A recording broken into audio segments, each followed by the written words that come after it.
এক প্রবাসী ভাই দীর্ঘ ৮ বছর পর দেশে আসার আনন্দে ব্যাগ গোছাচ্ছে। পরশু তার বোনের বিয়ে। এমন সময় তার বাবার ফোন।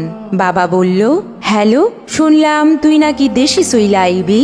ছেলেটি উত্তর দিল, হ আব্বা, ছোট বইনের বিয়া, আর আমি কি না আইসা পারি?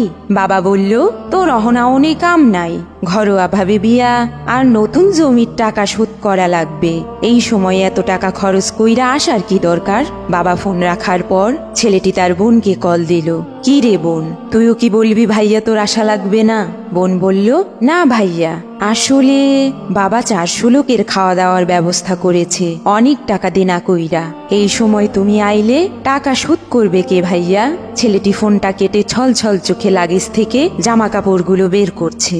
তা দেখে তার রুমমেট বলল, ভাই, বোনের বিয়েতে দেশে যাবেন বলে ব্যাগ গোছালেন, এখন আবার সবকিছু নামিয়ে রাখছেন যে? চোখের জল মুছতে মুছতে ছেলেটি বলল, বাবা বিয়েতে 400 লোকের আয়োজন করেছে, আমি গেলে তো 401 জন হয়ে যাবে। এই একজনের দায়িত্ব বাবা নিতে পারবে না, তাই যাব না। কাজ শেষে ছেলেটি প্রতিদিন তার ছোট ভাইকে ফোন করে বলতো, বাড়ির আশপাশটা একটু দেখা, কিন্তু ছোট ভাই বিরক্ত হয়ে ফোন কেটে দিত। অথচ সেই ছোট ভাইকে কিছুদিন আগে বাইক কেনার টাকা পাঠিয়েছে। এদিকে প্রতি রাতে ছেলেটি খুব কাশতো। একদিন তার রুমমেট বলল, ভাই, একটা ভালো ডাক্তার দেখান। ছেলেটি বলল, এখানে ডাক্তার দেখাতে যত টাকা খরচ হবে তা দিয়ে বাবা দেশে 1 বিঘা জমি কিনতে পারবে। ভাগ্যের কি নির্মম পরিহাস! এই অসুস্থতার কারণেই ছেলেটি একদিন মারা গেল। এ খবর জানাতে রুমমেট ছেলেটির বাবাকে ফোন করলো।